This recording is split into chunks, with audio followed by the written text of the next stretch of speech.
and keep the news rolling.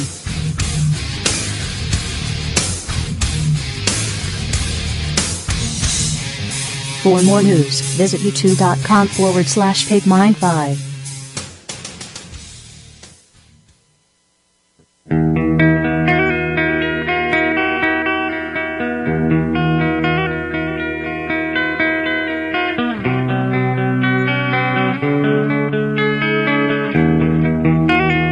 I am on a mission, and that mission is to slap people upside the head and wake them up and even make them hate me, if that's what it takes to get them to go examine what I'm telling them to find out that it's right. First of all, this needs to be said. There never was a war. How can you say that, Bill? Well, a war is when two armies are fighting. Politicians. Everybody complains about politicians. Everybody says they suck. Well, where do people think these politicians come from? They don't fall out of the sky. They don't pass through a membrane from another reality.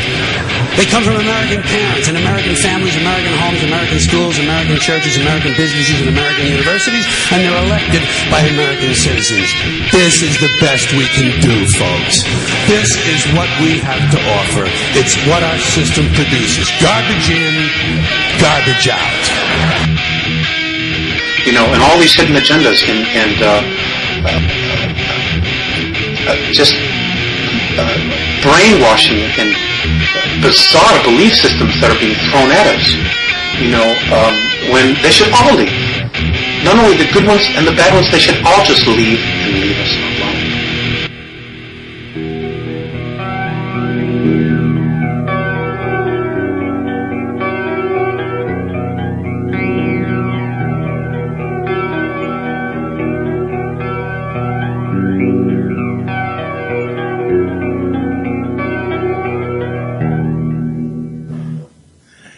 And good afternoon, everyone. It's Tuesday, February 25th, 2014, and you are listening to Justyn Time on UCY.TV, and I am your host, Justyn, and we have Mr. James on air with us tonight. Mr. James, how you doing? We're here. We are here. We are here. So it's another fine week to be unemployed. I've been work surfing for the last week and a half, which is to be expected when you kind of dive into this whole new I'm going to work for myself ordeal. Sí, senor. Sí. All right, thank you, Jennifer Lopez.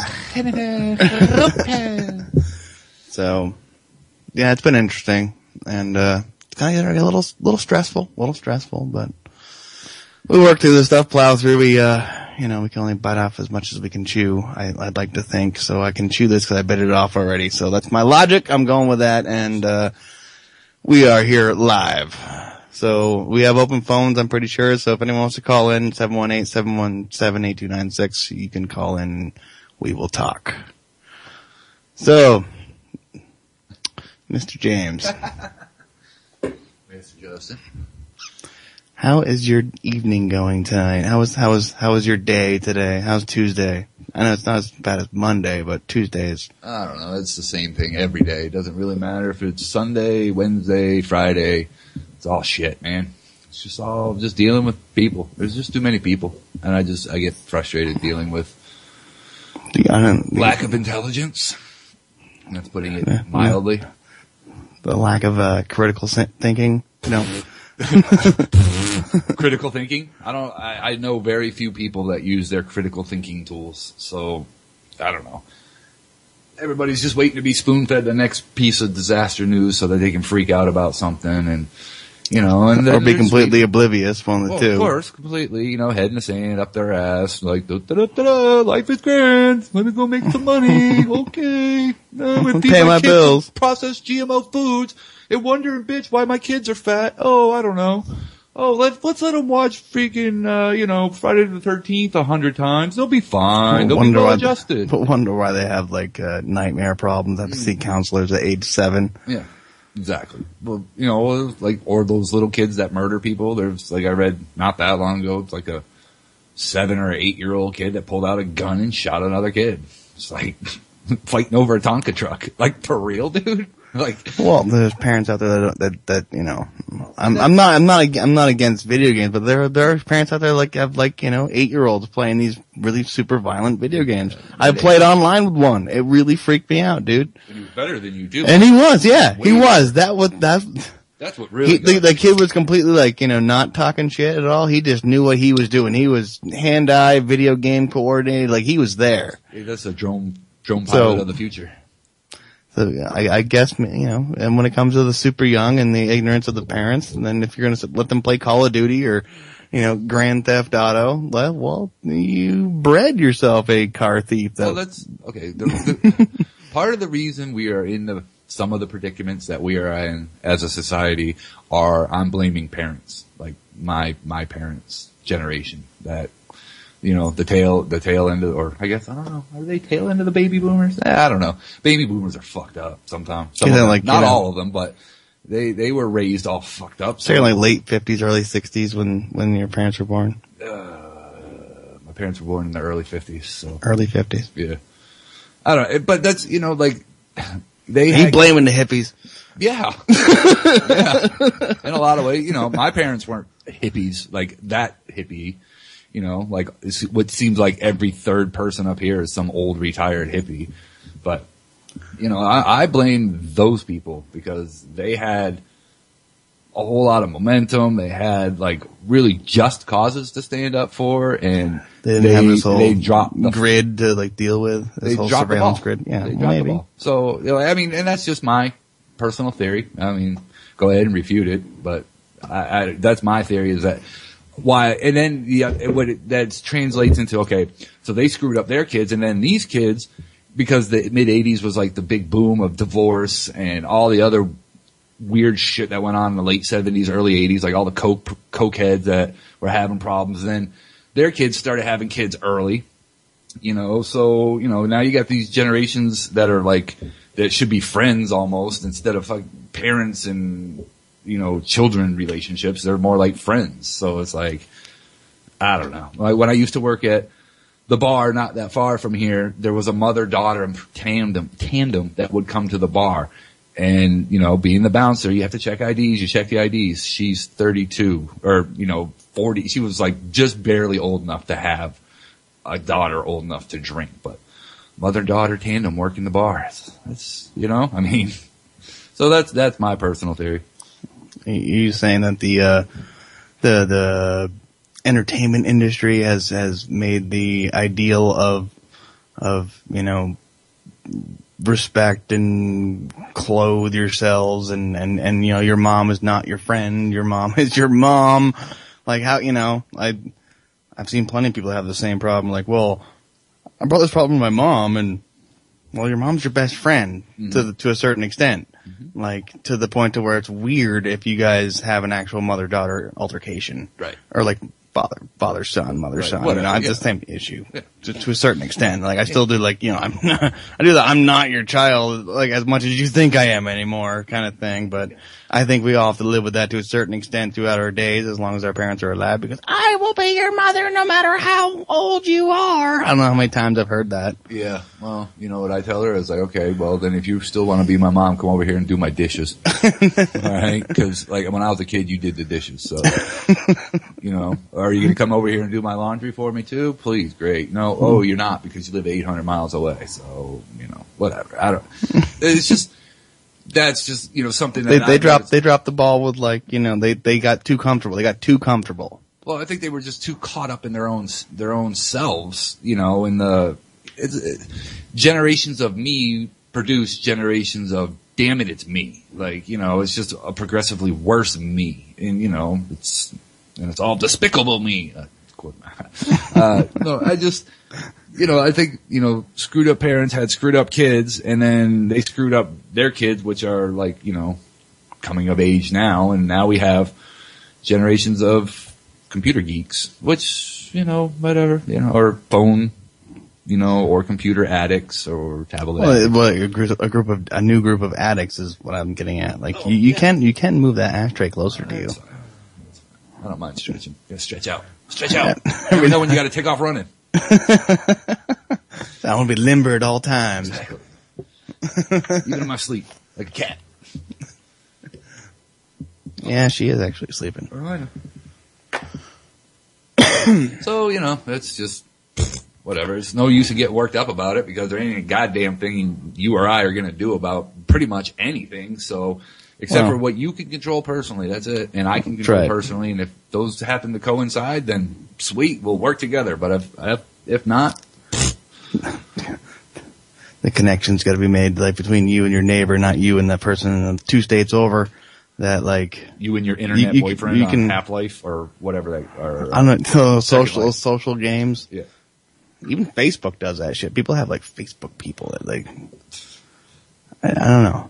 I don't understand I don't understand what's going on with the entire social media network and the connections and is this like a form of like transhumanism to where like we're so plugged into the net to where like I really think that like when the the STF, FU, SHTF. whatever, SHTF, blah, blah, blah. Whenever that happens, like, it's gonna be like the turning off of the internet. That's only the thing that's gonna wake everyone up. Like, they're gonna have to step out of their homes and walk out in the street and be like, oh my god, there's something out here. Like, the Facebook people alone in this country will freak out. Not even any other one program, just people that use Facebook like regularly. Like that's going to be the one, like the main group of people that's going to start freaking out. And that's what 120 million, 150 million in this country. Yeah, sure. So I know it's a lot worldwide, but it's not so much here. But it's a good chunk. Yeah, I don't know. Facebook is just I've never been one to give out my information. Like I don't even buy things off the internet. I make the tactical nurse do it. I give her the cash and then she can buy it because I don't even like putting any of my info out there. None of it. So why am I going to sit on a site that asks for every pertinent piece of information about you, including your blood type? It's like, and then, people willingly give give out all their information. And then oh my God, we got hacked. Oh, it's like, well, duh. All your information's out there for somebody to steal. And anything you could even think of, like, oh well, if this person who likes cats and likes bubbly pink things and whatever gadgets they have, like any one thing, like you can kind of, if you had the right computing power, like even the right kind of a brain thing, you could like figure out what their password's probably going to be. Yes, let there be light. Just from their whole everything they post on their website, and like pictures speak 1,000 words, man. Pictures 1,000 words easily. Like you can, if you have a shitload of pictures of your cat, well, I got a feeling. I bet you your cat is your password name with a number after it. Right. And what's that number? Well, what's your favorite number? Oh, well, it's probably something to do with like your birthday or your age or when you started this whole network thing. Like we're all predictable. Completely. That's the thing. That's why I don't Facebook. We're not a mystery to anybody. The aliens are here to explore. I'm not saying the mysteries of humans. Yeah, we're not a mystery. I'm not saying people can't predict what I'm going to do. I'm just not going to make it easier for them to do that. Right. Exactly. I'm predictable. Just at my own accord. I'm at the same store every morning at the same time. Like I'm a creature of habit and I'm predictable. You'll know where I'm going to be. But I'm not going to make it easy for you by putting every piece of information out there for you to read and then be on another site telling you what I'm eating at that moment and then be on another site telling you I was taking a poop at that moment. Like I'm all set with all that. We have a problem in this country when it comes to social media tweeting / messaging fetish. TMI, man. TMI. They do, the people do that all, like, it's so, like, I don't even, when I did have my Facebook feed, I never actually I think I posted like 2 things, like, in like however many years. And when I go on there, I just see people like, oh, I'm at the store, or like, the baby just yacked in the back of the car. It's like, well, Do we need to know that your baby just yacked in the back of your car? No, we don't. It doesn't affect my life, but it really sucks for you because you have a lot of freaking handy wipes to deal with. Actually, you're in the car and you're on Facebook. I'm sure that's a little distracting. Probably. Well, there's that mobile app though. You gotta make sure, you gotta make sure everyone can know exactly what you're doing whenever, and also convince yourself it's a really good idea that you did it all on your own accord. We don't even need to have internet security or any of that stuff, or the Fourth Amendment's out the window because a lot of people willingly just give up their information. Yep, I don't like to make it easy for them. Now, let me ask you something. Did you delete your account from Facebook?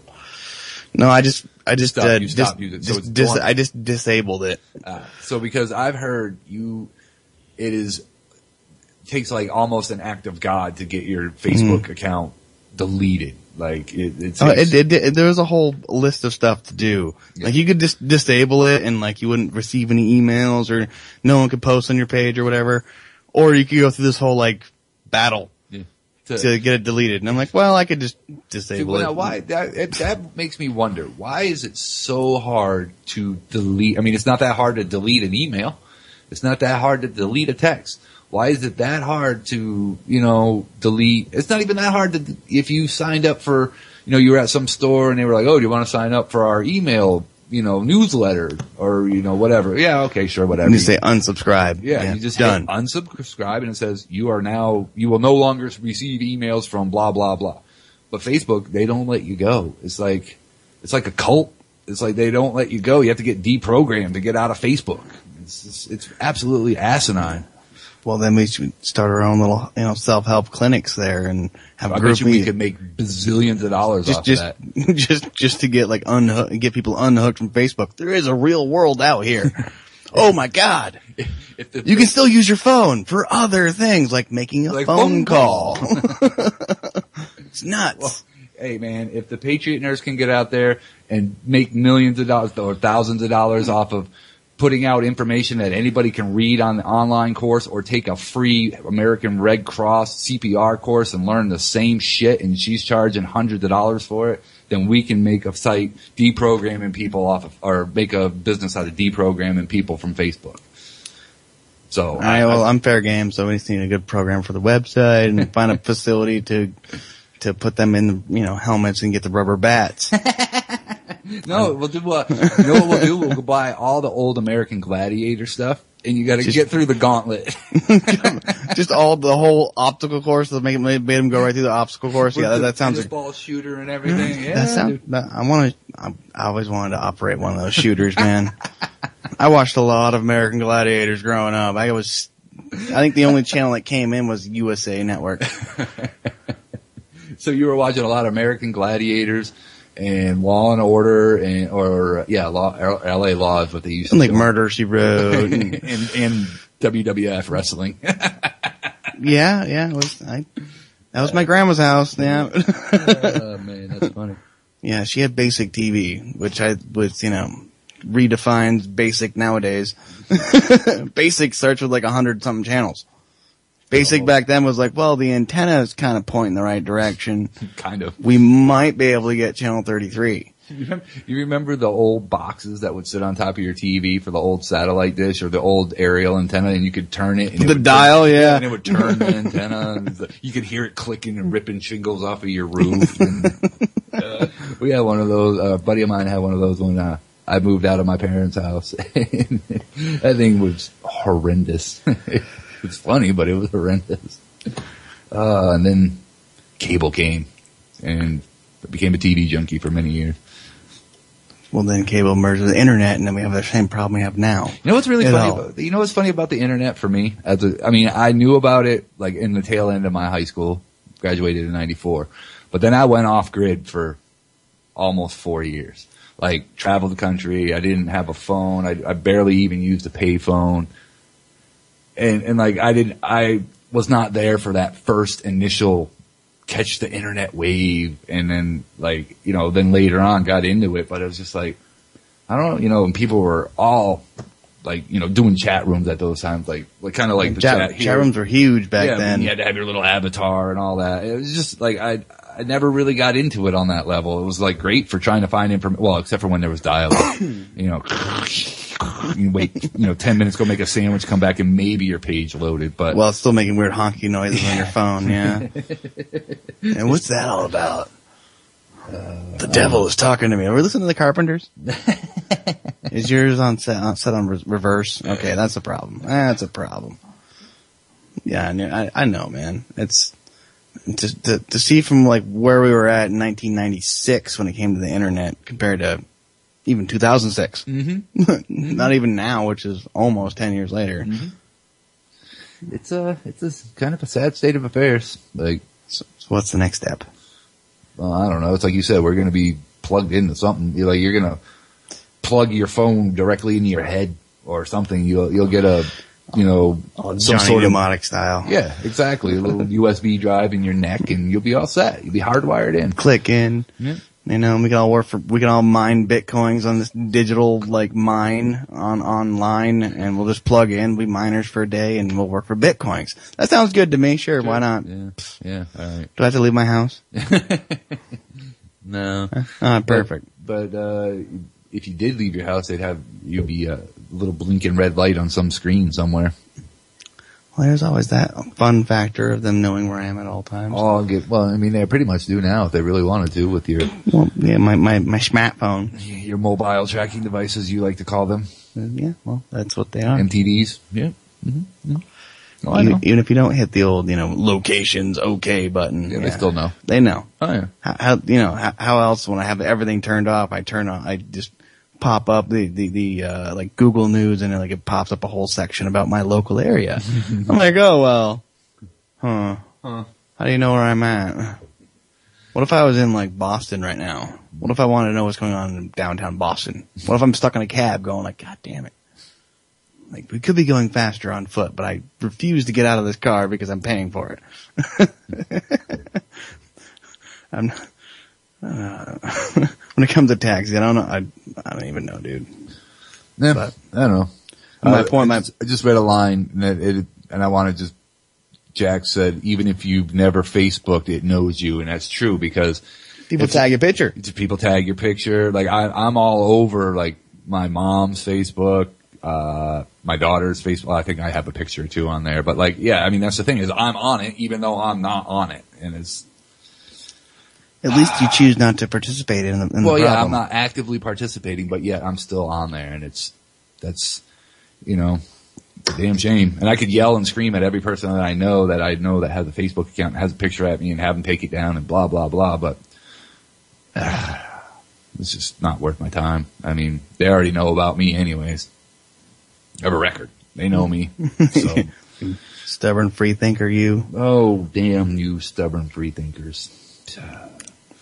Well, anyway. Maybe one day we'll plague the earth. Stubborn free thinkers. That'd be a crazy world to live in. Wouldn't it? Imagine that. I was gonna say, don't we already plague the earth? Well, we do, but we're certain. It's just the opposite end of the spectrum. We're looking for something different. Make a great movie. The day the earth almost ended but didn't. Because critical thinkers showed up. The last minute in their ninja uniforms. The last critical thinker. Like Last of the Mohicans. Right, yeah. Yeah, we'll just keep Kevin Costner. No, Costner wasn't. Was Costner in that one? No, that was Daniel Day-Lewis. Day-Lewis. I don't know why I got that. I don't even know how I got those confused. There's a lot of movies in that period of time. He did, Dances with Wolves or whatever. It was along those that same time period type movie right, thing. Yeah, because they can't think differently when they put out movies. They got to put out six the same kind of movie all at once. Yeah, we just regurgitate movies now. I mean, they're just programming. Oh wait, these kids are young. They never saw RoboCop. They never saw Commando. We're gonna regurgitate these movies with the new. Wait, they're making Commando? I don't know, but that's just one of those movies that they could remake because 20-somethings don't know those movies. Right, yeah. That's why they did Total Recall not too long ago. Right, exactly. And, okay, granted, some of these movies were not the greatest movies to start with, but, they are. It's just like they remade Red Dawn. Okay? Yeah, I couldn't get through the first 5 minutes of that. Exactly. I mean, that is a classic movie from my childhood. Don't ruin it. What are we doing? It's raining tonight. Let's watch Red Dawn, and, we'll sit around and whatever. We'll pretend the Cubans are outside. It'll be fun. movie- Grab your freeze-dried mayonnaise. We're going to have a hootenanny. That movie made me run out and buy a full camo suit. Like, as a 10-year-old kid, I told my mom for school, one of my school outfits, I wanted camo. Like, it was because of that movie. Wolverines! Exactly, dude. Wolverines! It's a great movie. It's an awesome movie. I have it on DVD, I do believe. Somewhere over there in the pile. I think it's in one of the case might be out. I'm not sure where the disc is, but anyway, I have it on DVD and it's definitely required reading for everyone. Should be. Right after 1984 and stuff you actually have to read. Well, you could get the audiobook, you know. We're an audiobook kind of nation now with that It's freaking. just, okay, audiobooks are fine because you got to drive in a car, long trips, whatever. But it's just one more. It's like that's just one step in advancement of like just let's make people even lazier. You don't even have to read the book. We'll read it to you. Like we'll do this for you. It's like predictive text. Like you typed in two letters. This is what you meant. Yeah. Yeah, this is what you really mean. Like, we'll just spoon feed you this book. I mean, granted, it's a book and they're just reading it, but like at the same, it's like, you don't have, I mean, granted, for some people, I guess it's hard to find time to read. I mean, being in school and all, I have to read a lot and a lot of different things, but I find time to read. I still read books. Well, the next step, like I said, is Johnny Mnemonic with you got your hard drive. It's actually connected to your cerebral cortex and all the stuff and connects everything. You can just plug in a USB and then you download the book if you feel like it. But we're so lazy, like even though we have the jack and the hard drive space, it's still full of like twerking and Miley Cyrus and like, the current episodes of some stupid show instead of like plugging it in and being like, oh, well, that's how you speak Greek. See, I just had a thought. Why is it that Keanu Reeves has been like completely jacked in his brain in two different movies? You see what I'm saying? I don't know. Maybe he already has those ports. Maybe. That's a good point. But the thing is, like, the way he learned all the kung fu in Matrix, that would be awesome. I would be okay with something like that. I would never put that device in my head, but if I could learn it that way, like, that would be sweet. Just, I know kung fu. Like, bang, done. Sweet. Like, some kind of like, telenicians? Like, you learn by transmission. Oh, wait a minute, that's radio. Yeah. We're beaming it into everyone's head live right now. Yeah, well, those who have ears will listen, and those who have eyes will see. That's Other right. than that, we're doing sign language right now. You just listen really good. Just listen really good. You'll see my sign language. Yeah, it's interesting, man. Like, we literally are surrounded by zombies already. Yep.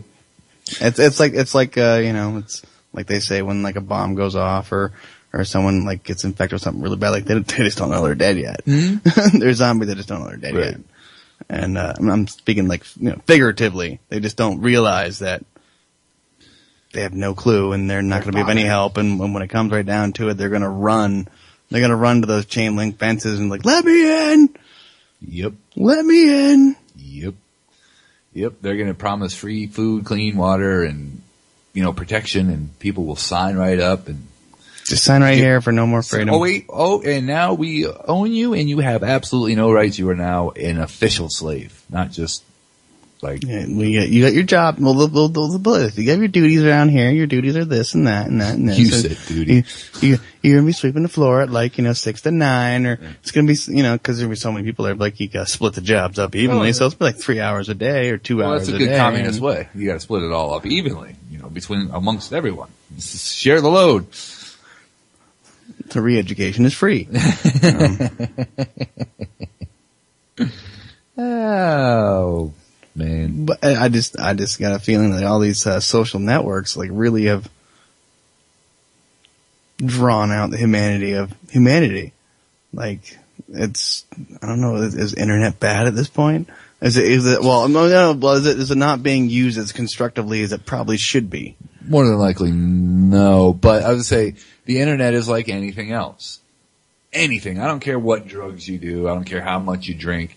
anything in moderation is fine, as long as you don't overdo it. You know, I mean, there are drugs that are bad for you, kill you, whatever, whatnot. But if you choose to do it, fine, whatever. That's your own personal choice. But, you know, the internet is bad in a lot of ways, but it's very, very useful in a lot of other ways. Like, I mean, we're allowed to, you know, expand on our thoughts weekly. So that's a good thing, you know, and we try to put it out there. But, you know, the guy that's sitting in his mom's basement watching porn for 12 hours a night, like, that's not a good thing. Like, that's no, I think there's a meeting for him somewhere. Probably, but lots of handy wipes, free coffee.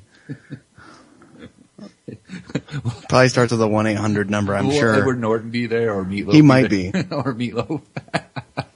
Joe Dirt will be showing up, you know. Or, well, is it, Dickie Roberts will show up to make sure he's in the wrong building.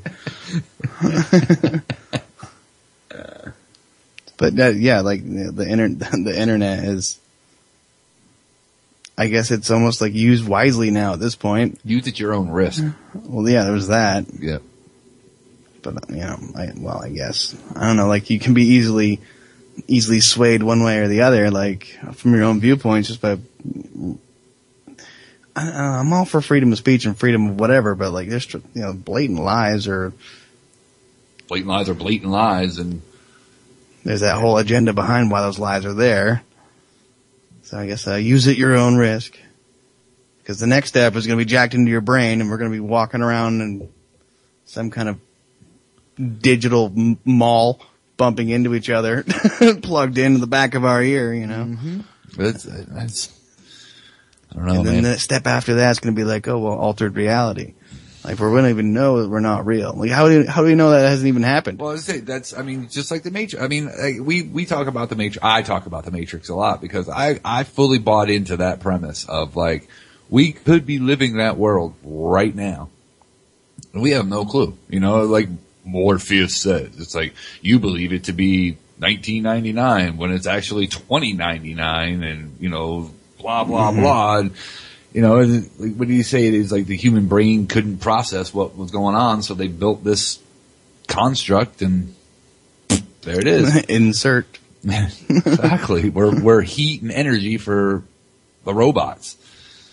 I don't know. I just thought it was very plausible, I guess. It was something that struck a chord with me, which is why I bought into the whole thing. I mean, you're right. We could be in that world right now, and we would never know the difference. I watched the whole video on, like, you know, time. It was about time travel at first. And it pretty much went in, like, well, in the future, like, with the computing power that we're developing now and at the rate that it's developing, that not only do we, like, have, like, it'd be like an extension of the internet, but, like, our own personal lives could almost all be documented through all the amount of cameras, the devices, and everything all around. It could be completely 3D, you know, constructed if we had the power to do it. And once that's able to be harnessed, then they can actually store that, like, on some kind of main server. And essentially, like, you could time travel at that point, starting from when the technology was available to throughout the future. And then at a certain point on that, you'd be really confused about what's real and what's not real. So, you know, man, it is what it is. Like, I need to get my shovel because we're going to just getting deep. Well, you know, I don't know. I guess in one way it's getting deep, but I don't know. I don't even know how to put it into words, really, what I'm thinking. So, I don't know.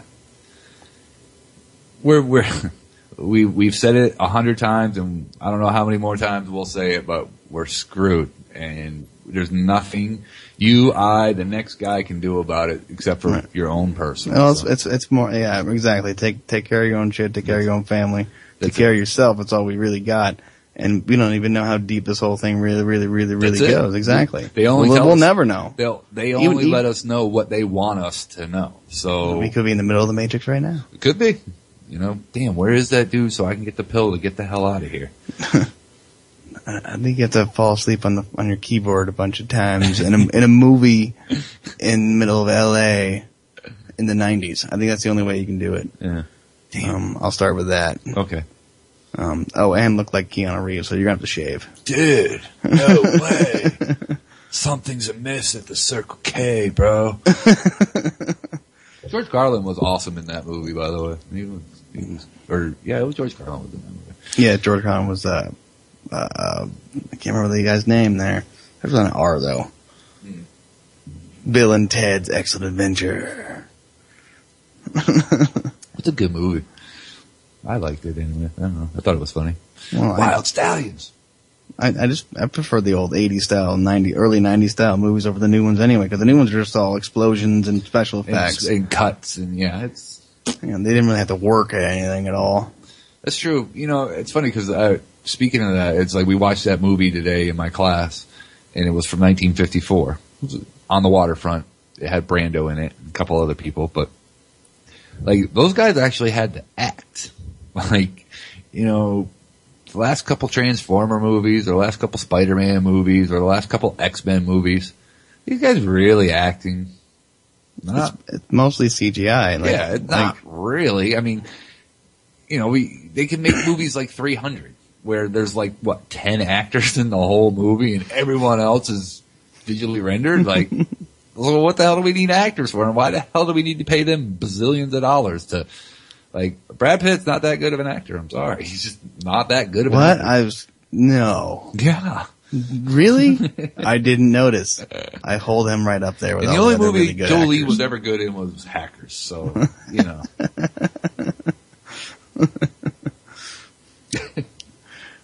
Well, I prefer the older movies because they had the act, yes, and there was actually a storyline that you could follow that was kind of realish. Almost pertained to real life, not like, oh well, the Decepticons have a thing on the moon, and yeah. So what you're saying is new movies are like porn. They have no plot, and it's just unreal situations happening. That's right, exactly. That stuff doesn't actually happen by the copier all the time. All right? The pizza man is not that well hung. So. No, exactly. And he did not have a freaking lightsaber either. Like, oh, that's funny. I like that. That's pretty good. Well, they're just further in making us not paying attention. Mm-hmm. More shiny. We're at the shiny part. We're at the shiniest part of our distractionness in this country, in this world. The shiniest part. It's just all explosions. Everything's explosions. News is explosions. Freaking movies are explosions. I don't even know about TV. I don't watch that crap. Yeah, I'm not TV. But I do know there's a lot of flames on Hell's Kitchen. Even when I had TV, I watched a lot of history. I watched a lot of Discovery Channel and some of that stuff, like the car shows. I watched Fast and Loud and those type of shows, which, they're scripted and whatnot, but they were at least entertaining. It was junk food for my brain to shut off after, hours of dealing with idiots all day at the dealership. I was really, really old cartoons that were kind of hard to watch because they were erratic, like Speed Racer. No, Jojo, look out! It's how much work was put into those, but they're timeless. So that's the thing; they're timeless. I don't know. They would have the two scenes with words and music, but it would just be him flying through the air and the single pose, and they would show that for 3 slides. Or the car going fast with streaks behind it. The speed line behind it. We could make $1 million doing that kind of stuff again. Dude, there's a lot of things we could probably make $1 million doing. We just got to get out and do it. And then, wait, you need capital to do that. I was going to say, the first part is the money. Yeah, I don't have any of that. No, I have thousands upon thousands of I have probably 5 good ideas a day of that's your idea you told me about today, which I will not mention because we will not let it get stolen. It's not going to be stolen. No, perfect idea. But it is. And, thinking about it, it is a good idea, especially for our day and age. But, I have 3 or 4 of those a day of ooh, that's a good idea. I bet you somebody's already done it. But, oh well. And then I let it slide because I have no means to put anything into action, which really, I'm a broke-ass ex-mechanic with no capital to make anything happen. That makes 2 of us. Yeah, but you're still... The propane bill got me. Propane bill got me. I'll tell you right now. Them are great. The oil company heard I quit my oil-producing job. And don't they always say on the news how America's natural gas resources are blah blah blah blah, and our propane is through the roof. There's a propane shortage. I know because I know personally in this state that they've found quite a bit of natural gas and things of this nature. Yeah, but a lot of people have propane, and you can't, you can swap the two, but it requires work, and people don't know about it. And lack of information yet again plagues us. Yeah, disinformation. Yeah, so natural gas is not big around here, but the $4.60 something a gallon propane is, and that'll get you when you get 310, 320 gallons at a time. And they just deliver it. They're like, yeah, we'll set you up for auto delivery. I'm like, okay, cool. So the first one was supposed to be the big one. Oh yeah. Well, the second one was just as much as the first one, and you got less fuel. I'm like, should have had them come. Something's not adding up here. Yeah, you should have had them come monthly. Lessen that a little bit. I shouldn't have bought a freaking Swiss cheese house. Well, we'll fix that. It'll be fixed. But for right now, we're dealing with heat leakage. Actually, it's really not even that bad because you don't have a massive amount of icicles everywhere. So no, but it's going somewhere, dude. Yeah, it's big space. It's caverns. Yeah, I take you upstairs in the vented to the outside part of the building. Anyway, they got $1,400 to like really kill you and bite into your like broke ass mechanic budget. Yeah, that's a reaming like with no lube of epic proportion, really. I mean, because especially if you had no idea it was really coming. So when it blindsides, when you get T-boned with something like that, then there's nothing you can do. Well, I can sit in my car buckled up and tumble down the interstate like everyone else, going like, God damn, what happened? I don't know. I was just going like 40, and this guy swerved at me, knocked me off my tires. Yeah. So yeah. Anyway, being a broke ass mechanic sucks. Yeah. And the heating situation sucks. So this is what's funny is because as a mechanic, you're basically a trained electrician, automotive electricity. You're a trained automotive plumber. You're a trained automotive therapist. You're a trained automotive computer programmer, but you still get shit on by everyone in the world, and you do not get paid properly for your job. Well, once we start, having a title in front of our name, we'll be special. Some kind of title, other than our, Mr. So asshole's not a title? Well, that's what you call the one that screwed you over. Yeah, but you don't want to be that guy. You want to be the other guy. Well, then why did everybody in the shop just say, hey, asshole all the time? I thought that was the first part of my name. I think maybe you wrote your name down wrong. Oh, okay. You might have scribbled it too much. That signature really, it gets me sometimes when I write mine down. I'm not even sure what my name is when I'm done writing. But I do know I can definitely sign a doctor's note. That's all I do know. And something starts with a J. Yeah. Something. I'm not sure what the rest of it is. Doctor. Doctor, jerk off to you. See, that's the thing, though. Is like, we don't go to school for all that long, but, a lot of your job that you learn by trial and error and on the fly, like, as in any other real job. And, it's one of those, because electricians get paid well. I know electricians that are making $25-30 an hour. And that's working for someone else. The master electrician makes like, $100-something off a person. Master plumbers make great money. Even CATV guys, like the cable guys that install, that are run-of-the-mill guys that can barely climb a ladder, they're making more money than mechanics. Like mechanics are just, and cars are one of your biggest expenses in life. It's like you have trained personnel, but you don't, you just chew them up, spit them out. It's like, there's another one to take his place. And it's just like, it's like that episode of Family Guy when they had to run to Chinatown because Lois broke out of jail and Stewie was sewing and he sewed the shoe to his hand and he's like, he broke, get rid of him, pop. And the lady comes in, lays down, squeezes the baby out and he starts sewing. Like that's basically the way they treat mechanics. Like, there's somebody else there. There's another one coming to fill your spot. I don't like you now because I think you screwed me over because usually it's because someone else said something that knows nothing about cars. But there's not too many trades out there that are being treated like fat smokers, and that's pretty much mechanics. Yeah, you trust us with the safety of your family every day while you're traveling across this messed up planet. Yep. But yet you treat us like shit and don't pay us. That's right. Yeah, whatever. Well, it's I don't do that job.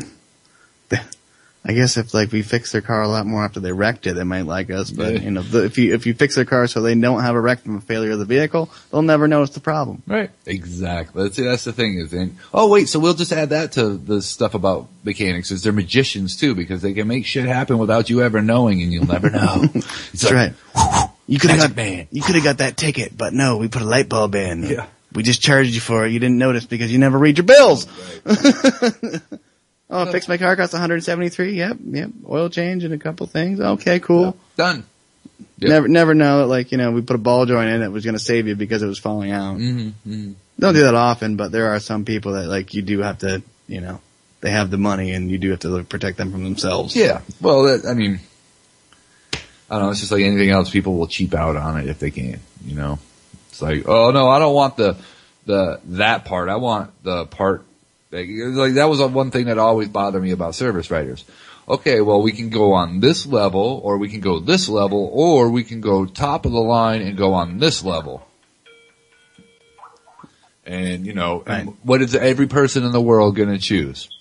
I'm going to choose the lowest level the because cheapest it costs me the least amount of money. And they're still going to complain about the service. So you might as well sell a quality job and have them complain about the bill, but have nothing happen afterwards. Right. Now we do have a caller on air with us. How's it going, caller? Hi, Justin. This is Desert Hawk. Hey, how's it going, Hawk? Trying to remember, you're Justin and Mr. Mr. James. Mr. James. Okay, yeah, you guys. I was listening to you there, and I just had a thought with all this computer stuff and robots and all this. I have a friend does a similar thing to what you guys had done at an auto parts place. He has to take a class to understand how to use the computer to diagnose what's wrong with the car. Yep. Okay. I just thought of this. That is the first step of a machine being able to repair a machine. Yep. Pretty much.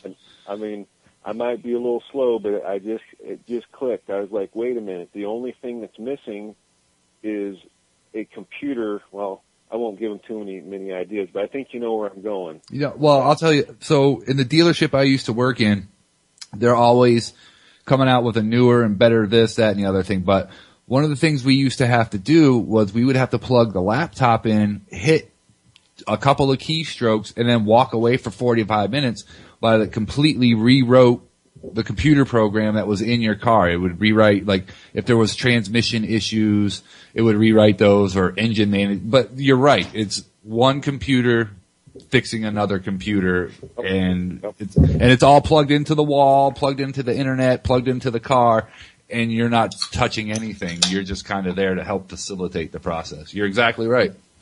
Yeah, okay, I just thought I'd throw that in there. That's kind of scary in a way, but well, it's been like that for a really long time, Desert. It's been, cars have been spitting out codes telling them what sensor and what, what's wrong with the generalized burning of the fuel in the engine since like 1996. And it's getting even more in depth now that they can wirelessly connect to the shiniest of the cars out there, and they can also, data log your driving habits with almost every new car out there. Oh yeah, every car has a black box in it, just like an airplane. Yeah, I'm aware of that. I mean, they first came out with that probably in the early to mid 90s, but back then those were, as you said, new cars. Right. Now it's becoming more or less commonplace. So if you take the trend and, push the fast forward on the time button, if every car is like that, then that means mechanics would become more expendable. Exactly. That's one of the reasons why that's exactly, you're making a really good connection here. Cause really, when it comes right down to it, the onboard diagnostic systems too, and the variants that have come out after that, like Toucan and, Global, that have come out, it just makes it that the car is going to tell you exactly what's wrong with it as long as you follow this procedure with the laptop. And then in the end, you got to replace this computer or replace this sensor or sometimes it says call the manufacturer for more information. But basically the way I look at it now, and I was a mechanic for 15 years, starting in about 2000. 2001, late 90s, 2001. So almost 14 years. the thing of mechanics now, you used to have to be able to listen and diagnose and figure out a problem, critically think your way through a problem. Using mechanical skills, using hearing and... Yeah. Now with the way they make these cars, with all the onboard stuff, you're basically a Johnny parts changer, and any monkey can come in there and change a part. Like it's... That's how I perceive things too. That's it. A lot of different aspects of life are being influenced like that. I mean, go to a hardware store. Luckily, there's a good store here, but these big box chain hardware stores, they're probably your age, maybe younger, and there's things that were made in the past that they really don't know. They have to go check on the computer to find out.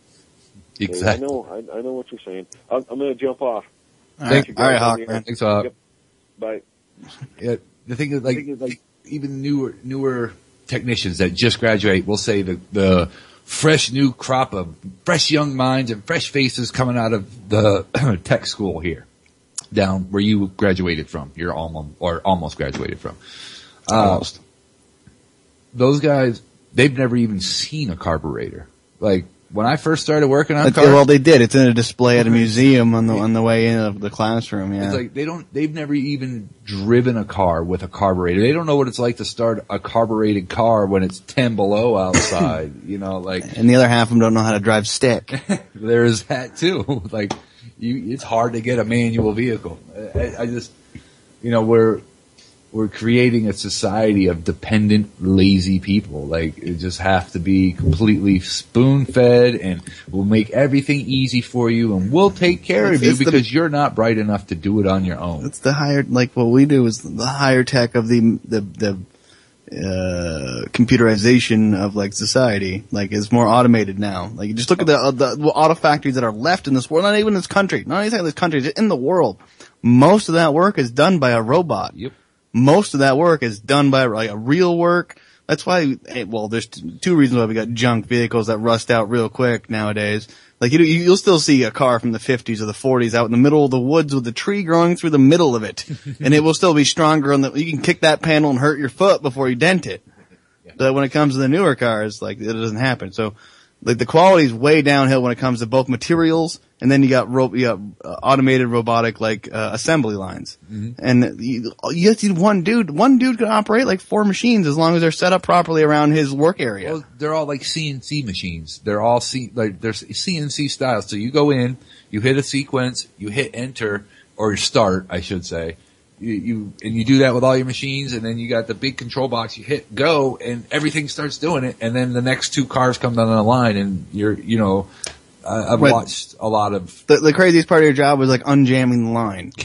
You hit the red button that's blinking as everything's, starting to smoke out the side of the cabinet. You hit the red button and you run out and you grab the chunk that got stuck in the chain with the driving gear, and then you hit go again. Like, it's really starting to like get to that point. I'm waiting for cars to fix themselves because, that'd be great for my automotive. I guess like have a sign like, auto repair, and there's no car in the driveway. I'm so good, no one ever comes back. Ever. They didn't even show up here to begin with. Well, that goes along with the OnStar. Your car will email you and the dealership and the manufacturer that you're over on your oil change, or this is wrong with your car. It sends out a email to all these It's an SOS call from the car. I need oil! So that means in the morning when you wake up and you check your phone, because that's the first thing you're doing, or you hop on your computer because that's the first thing you're doing, you're going to get an email from your car. And then 2 seconds later, when the guy at the dealership fires up his computer and checks, he's calling you being like, do you want to schedule an oil change today? Or, oh, your car called us and let us know that your AC condenser is 72% plugged. You need to change that filter. Come on down and blah, blah, blah. It's like, it's laziness. It's like creating, everybody's codependent on something. Even myself, I'm codependent on the tactical nurse. Like, I am codependent. I'd rather be codependent on a person though, because I can she's real. Like, you can interact with her logically. Yeah. Well, there's a point to where you start talking. When I've had too much to drink, then I'm not very logical, and I make no sense. But so then having a machine to have a logical conversation to would be better. Well, yeah, it's like because it just sits there going like, Well, I'm still, I got go and I got not go button, dude. Just push whatever one. What about that new movie that's got Joaquin Phoenix in it? Her? Where he falls in love with the AI on his phone?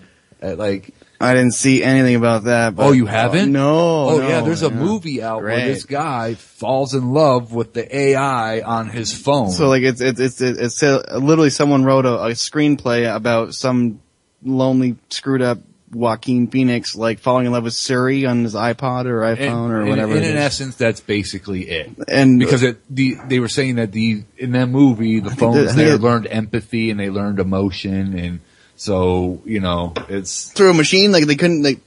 Yeah. Oh yeah. It's called Her. Look it up. Oh my God. Yeah. So blew my mind all over the wall. Jesus. What have we come to? Our love stories now involve a dude walking around New York City with a cell phone. He had dinner with her. It was really lonely. She ordered nothing. He felt fat. He died of cheap date. Yeah, it's wicked. Well, except for the cell phone bill of $100-something a month. He pays for it. But everything is becoming odd. I used to call up credit card companies to dispute a charge, or you can call a credit card company if you have credit cards and demand that you get a lower interest rate or you're leaving and they'll do it, blah, blah. You don't even get to talk to people anymore. Automated systems. Yeah, press 1 for, you're really pissed off. Press 2 for you're almost pissed off. Press 3 for you're really happy with the situation, but you want to give us some more money to make sure it still works. A very small side note, I don't want to get too far off track, but when you call and the first thing you hear is para uno for S, dude, I'm calling from the United States. We speak English here. No, that should be the very last option that I will not even listen to. It's we're not, it's we speak American here. Well, especially in Vermont, where the Mexicans don't exactly flock here. No, they don't. It's a little cold here. So when it comes to do I want to speak Spanish? Sure, I'll push the Spanish button this time and then demand a frickin' operator. And then I wonder why they're speaking English from a different country. Oh no. Last time, the reason I bring this up is I paid my insurance today. All automated. And, but the last time I talked to somebody from my insurance agency, they were in New Delhi. It's it's interesting. Anyways, I'm only 38 years old. I'll be 39 in a few months. I'm not that old in the grand scheme of things. But in my years, since my teenage years, the drastic changes that I've seen since I'll say about 1988, right around when the Injustice of Our All came out. That was a big, that was a transitional album for you. Well, no, not a transitional album, but yes, in a lot of ways. But just saying, from about that point on, that's what I can reference it to. Is what was going on in my life. Oh, Injustice came out at that point, and that's when I started to notice things going. That was the first year we had the Apple IIs in the school with the 4.5-inch floppies. It's you could twist them up, but you could never rip them. They were the toughest thing in the world. They would make great dog chews. Teachers never liked you. No. How come your disc is all messed up, Mr. James? I don't know. The computer did it. Remember you used to have to put the 4.5-inch floppy in all perfectly smooth and straight and then flip the little thing down. Oh yeah, you had to flip it down to lock it in place. Then it go, and you're like, oh, something's broken. And that was Oregon Trail. That was for just playing Oregon Trail. Today you only hear that noise when you have a Keurig coffee maker. That's about to blow up. Shit. Yeah, so, it's just... Yeah, I don't know. The technology is going crazy for you. Yeah, well, that's progression. Whatever, you have to move on. You have to. I don't think we have a time to even absorb the last amount of technology. Exactly. Well, that's the thing is you're constantly being kicked in the head by the jackboots of the next big thing that you have to have. I've actually had that phone for well over a year right now, and there's 3 versions that have come out since. But I have an S3, and the S5 is coming out next month. It's really messed up for us because we grew up in the days of no cell phone. Just got my Nintendo, and then 9 years, 10 years, 12 years later, Super Nintendo comes out. Yeah. Well, that was a huge thing because the controller was all different, and But you see the progression of technology, it's You know what was the greatest device I had as a kid? Was this really nice calculator that I had to buy for my algebra class. Like, that was, that was all. That One was of them exciting. programmable ones? Yeah. Those are fun. Yeah, they were cool, but it's like, it took me hours to learn how to use that thing correctly, but. Still don't know how.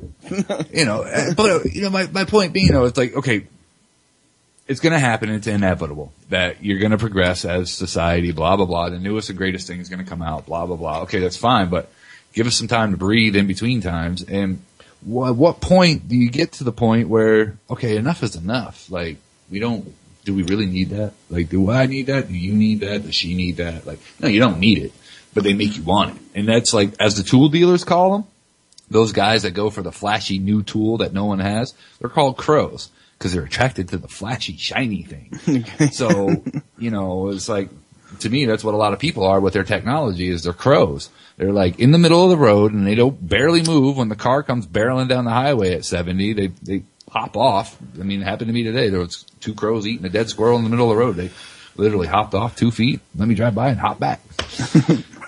People are like crows, man. They're just after the newest, shiniest thing. And then there's also, neighbor envy. Well, Bob next door just bought a new goddamn Hummer. Well, shit, I gotta go out and get me a Hummer too. A bigger one. A bigger Hummer. Like, Gotta make sure I got a bigger one. It's American way. That's why we have V8s and stuff. I'm not a big Hummer fan either. Not at all. But, actually, the very first, Schwarzenegger was the first one to have the first civilian model. And it still actually looked like a Hummer. The new one, those Hummers don't look like Hummers. Now, they have leather seats. You think soldiers have leather heated seats in their Hummers? I highly doubt it. They don't even have enough armor plating to protect them on those things. So, I don't. So are we alluding towards that, like, technology's moving so fast that our brain is gonna, literally malfunction all of its own accord from, too much input? Not necessarily. We're either naturally, be deterred from technology, or we're gonna, be so enthralled and engrossed with it, our brain's gonna pop from too much input? No, not at all. You know what?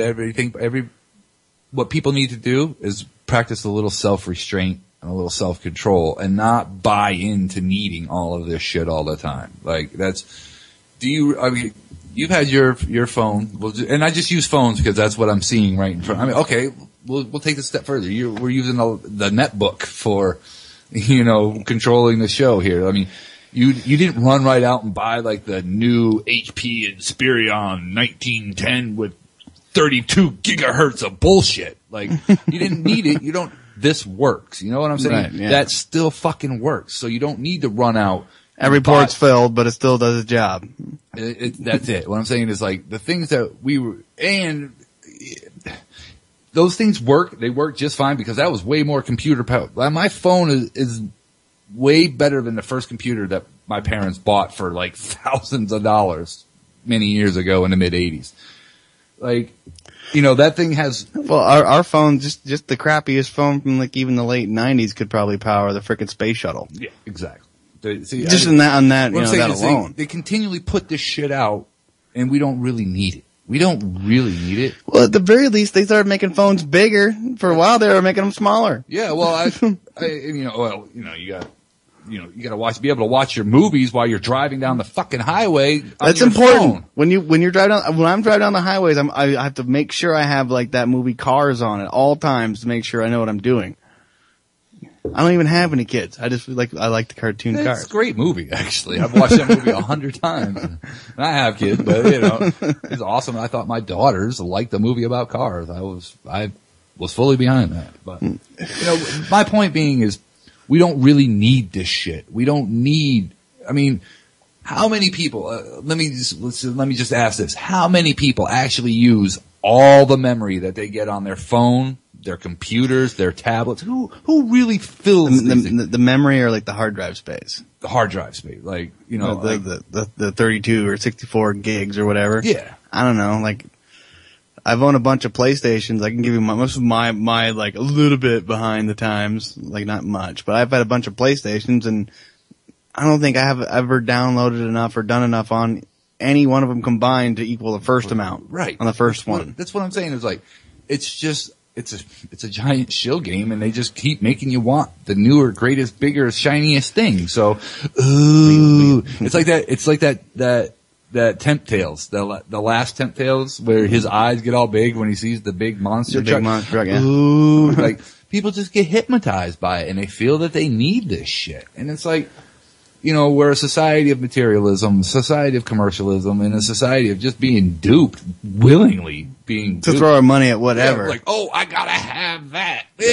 You know, it's like, well, really? I mean, honestly, I'd be happy using an old brick cell phone if that's what it took. You know what I mean? Like, if you could still even use them. If you could get one and use one, like, you know, It'd be kind of fun actually walking down the street all dressed up all 1988, you know, with your flock of seagull hair with a freaking carrier phone. bag, yeah, The bag phone, yeah, with the cord coming out of it. I'd still use that fucker if it worked.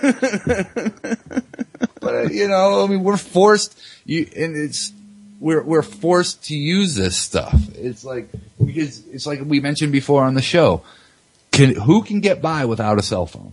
Who I can't name one person I know that can get by without using their cell phone. I even know somebody that lives deep in the woods, doesn't get cell service at their house, but they still have the top of the line cell phone. So when they do hit service once a week, twice a week, they can check their messages while they're out there. It's like, and we're practical nurse. She throwing you a message? Yeah. I don't feel that we need this stuff. There's better things to focus your attention on. And I know we're going down that path that you didn't really want to go down, but there's better things to focus your attention on, more important things. Like taking care of your family, being close to your loved ones, telling your parents that you love them, or telling your children that you love them. Like, those are important things to do. Getting the new iPhone 5 SC, and the C stands for what, everybody? Color. It's a color phone. So you got to have that, because the iPhone 5S that you just bought 2 weeks ago, it now comes in colors, and you have to have that. That's right, because the case is a different color now. Whoopsie-doo. Woo! Shiny, shiny, shiny. So BS. It's BS. So speaking of parents, I have my father. I saw that. I just saw what you were doing over there. I knew what you were doing. I was trying to cover up while you were, typing and being, non-sociable. What's happening, Justyn's father, James? Hey, not much. It's a little bit of work here, but I had called Justyn. He was on the air, so I figured I'd listen for a few minutes and pop in. And you made me laugh. You're talking about the 4-inch floppies. They were 5 1/4, but you're right, they were indestructible. made a good frisbee. Yeah, it's kind of odd, because I just went out and bought my wife a Note 3 today. The latest and greatest thing. It's just amazing how much power these things have got. You were talking about, your cell phone's got more power than your folks' computer did years ago. Any cell phone you've got nowadays, even the old crappy ones, have got more horsepower than it took to put men on the moon. Of course, I'm not sure if Justyn still believes men went to the moon yet or not, but it's all up in the air, Dad. It's all up in the air. That's all up in the air. But just the amount of power they had back then is just amazing. Every so many months, they just double and double and double. It's just crazy. And the amount of stuff people put on these things, they rip movies and put movies and pictures. Just a single picture nowadays, 6 meg. I mean, right. Once upon a time that would take, 20 floppies just to put a picture on. One of those old floppies you were talking about. So, it's just amazing. Well, with your history, Dad, if you don't mind, I'm going to pry into your history for a little bit. If you want to describe to people on air, what you were doing when you were going to the technical college way back in the day when computers were barely being born, you guys had a little system going there. We, back in I graduated the tech in 1980. So I was there for 78, 89, and 80. And, we had a couple computers. We had a Wang computer, which was a little desktop, or it was about the size of the old TRS-80s. This looked like a TV set, but it had 4K, not 4 meg or not 4 gig. It had 4K. 4K. 4,000 bytes of core memory. You could shut the machine off and it would stay there. A little 4,000, actually it'd be 32,000 little donuts in there with wire wrapped. I mean, physical little donuts for every bit of information. Crazy stuff. And you used to get in there and write little basic programs, go to 10 and watch it go around and around. And then we also had a computer system that was connected to Castleton State College. It was a state system. It's a Harris computer. It had the old deck writers. It's a big old platform printer keyboard all together. So it wasn't a video screen. It was actually, you'd have a keyboard, you'd go, and it would kind of, it would write on the paper, the dot matrix paper across it. And everything was all text. There was no graphics at all. And once in a while somebody would write a little banner out using asterisks and periods and things. It was just amazing, but that was high tech in those days. My father was a programmer back in the early to mid 80s, well, most of the 80s and early 90s, and I remember him even bringing home the magnetic reels because he worked at a bank and it had all the backup info on it, and he'd bring home a box full of these magnetic reels over the weekend with stacks and stacks of that green and white computer paper, like with full of. Oh yeah. It's like, but it's just, and the green blinking cursor. Like, that's all. It's just, so, going on, and like I said, like it's inevitable that we're going to progress. Like, it's just human nature to progress and make the next greatest, biggest, greatest thing. But where do we draw a line and say, okay, enough is enough. We don't need anyone. Like, we were saying, it's like, Justyn's had 3 PlayStations and never filled up all the memory that he has. Or, and I posed the question of who really uses all that memory? Do we really need it? Like, do we really need to keep going on and on and on? Well, everything gets bigger and bigger. They used to talk about the Wintel conspiracy, Windows Intel conspiracy, where your computer's slow, so you get the next bigger, faster processor, and they get faster for a minute, and then Windows shows up with the next update, or Windows 98 or Windows 2000 or 2000 or whatever the next one is, just more and more software. Now that slows the computer down, so you gotta get a faster computer. So it's a big circle, vicious cycle that more breeds more, and it's all about making them money. Granted, things go faster. I mean, it's just crazy. The pictures, like my phone, every picture is 6 meg. I mean, that's 20 of those floppies you used to talk about. Yep. That's 20 floppies. Back in those days, you wouldn't even consider about putting a picture on a flop because it never would fit. And if it did, it would have been so blocky and crappy, you wouldn't want to look at it anyways. But just things get better and better as far. I mean, I kind of like digital photography, so I can see where some of that can go, but it's amazing. You can take pictures till the cows come home on my cell phone and never run out of memory anymore. Mm-hmm. So you're right. You almost can't run out of memory unless you really go out of your way to, pirate a million movies and put them on there or something. And the other thing about size, I mean, remember when I was a kid back in the 70s, late 60s, early 70s, your 6 transistor radio and everything was getting smaller and smaller, and they'd put a radio in a watch, and then after a while, into the 80s, then we had the boom boxes. So your transistor radio went from being ultra miniatured to something huge. Mm. And the same thing's happening now with cell phones. The cell phone I bought my wife just today has a 6-inch screen on it now. It's almost a laptop. Of course, being old like her and I are, you can't see anything, so you need a bigger screen. So it's kind of funny how things got really, really small, and then they're getting bigger again, getting to be something that's reasonable. Now, they might be going too far the other direction again, but it's kind of fun to watch how things kind of migrate from one end of the extreme to the other. So, and you would be a very good person to vouch for this.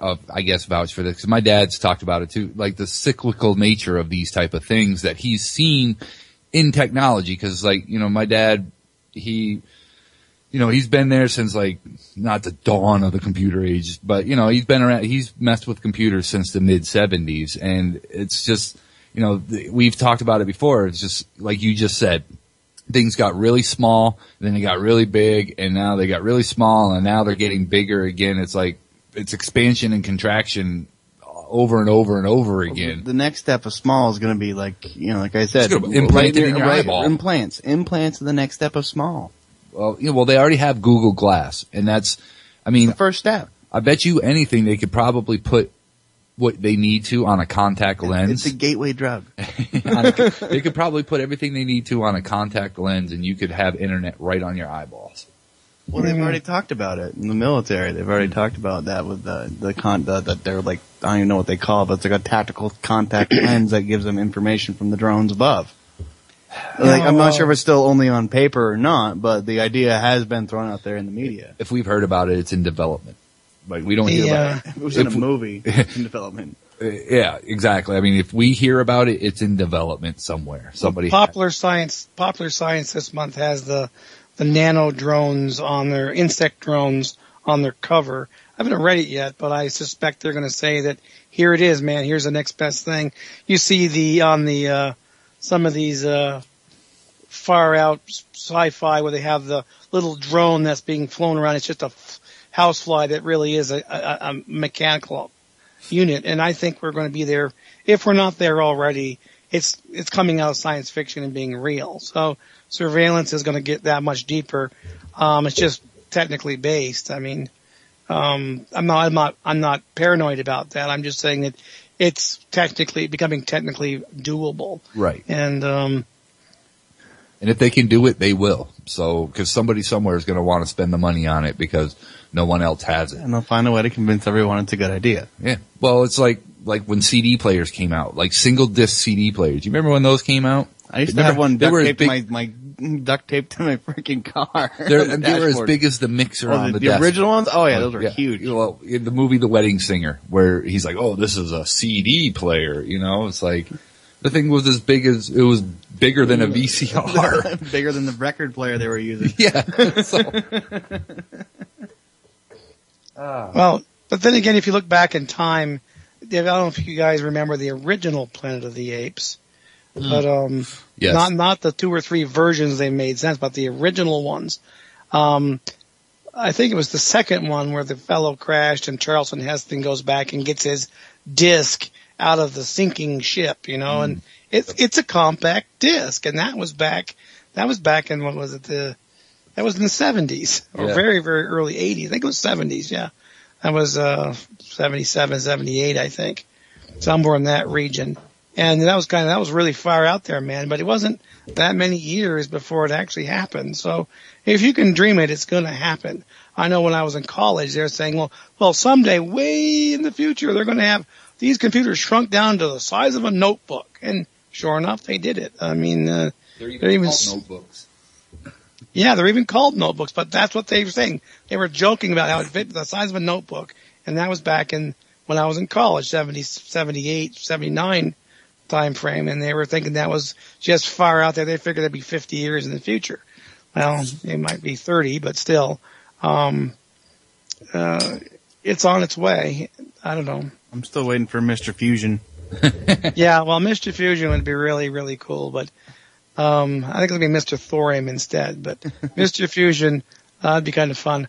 Dwayne was telling me just the other day that they actually sustained fusion for like, I think it was 20 or 30 milliseconds. It doesn't sound very long, but in those kind of energy levels, that's a long time. But they had one that actually put out more power than it took in, which was a self-sustaining, and it actually was a positive energy flow. So they're on their way. That'll be here in another 50 or 60 years, and then we'll have to fight about something other than energy.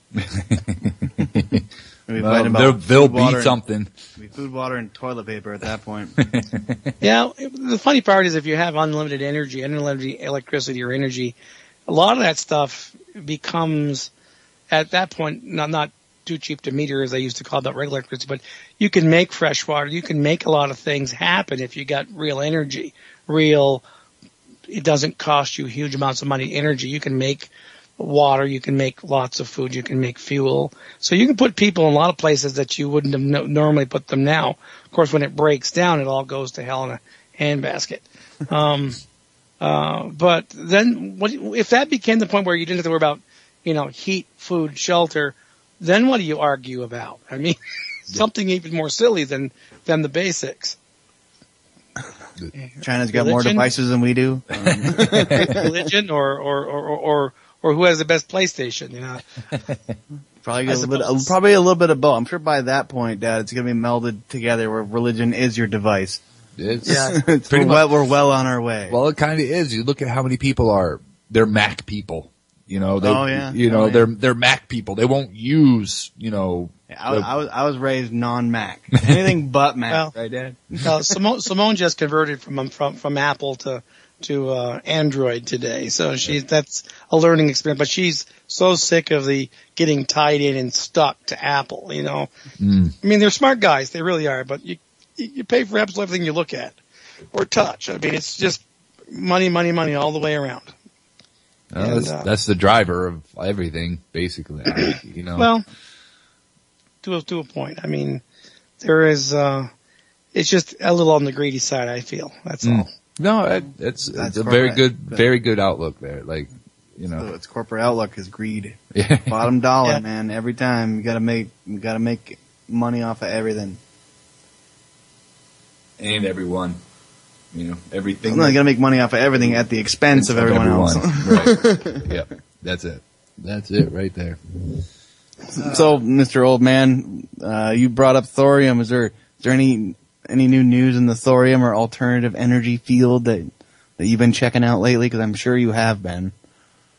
No, lately I haven't really been into the thorium stuff as much as I was there for a while. I really haven't done much more. I could rant on about it, but I'm not gonna. I just, at that point, it was, just mentioned that energy really is the issue, and whether it's thorium or some other.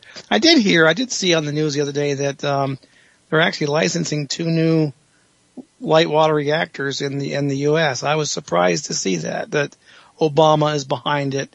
I'm sure there's going to be an awful lot of controversy over that. I'm not necessarily against it. I just think that they're kind of short-sighted to spend all that money on something that could be a whole lot more cost-effective doing a different way. Right. But as I said earlier, that's all about proven technology. It's proven. They know they can make money. There's no gambling on it. It's put your money in, you get your return on the investment. Because it's all about money. Well, they don't want to spend any more money on R&D than they already did on the first type, the first style light water reactors, and try to develop something new at a larger scale to actually take care of some power needs, and also maybe be a little bit less freaking dangerous than straight up the reactors we have now. And if there was already half a dozen of them out there working, they'd probably head right for those. It's just nobody wants to be number one. Nobody wants to be the one that actually hangs it all out there and gets it. They don't put it all on red and spin the wheel. Nobody wants to step out of line and be that brave person to show us. There are also some laws. There's some laws out there that actually are specifically against the thorium stuff. Not specifically thorium itself, but there's all around the uranium plutonium cycle. So they're aimed. So the laws are specific. So if you introduce a different fuel, you have to have the laws modified, or new laws or regulations. And that all costs money, to push paper and bureaucracy and a new set of inspectors. And oh boy, it's deep. I mean, but I think there's money to be made there, even though that it's more of an open source energy idea, because you don't have to buy fuel rods. You just have to get the thorium itself. Okay, so I'm unclear. Justyn and I have talked about something before, and Justyn's told me he's talked with you a lot about it before. Like, can you explain to me again, please, like how Tesla's idea of free energy would have worked? Like, how would that have worked so that we could have had free energy from everywhere, basically? I really have never gotten that deep into how it worked. What it was is the Tesla coils that he made. You've probably heard of those. Yes. And he made a huge one out in mid-America somewhere. I don't know if it was Iowa or Indiana, someplace like that. It was a great big tower. It was a huge coil. And the way it works is it's being driven at the typical electricity used in your house is 60 cycles. It stays on the wire really well.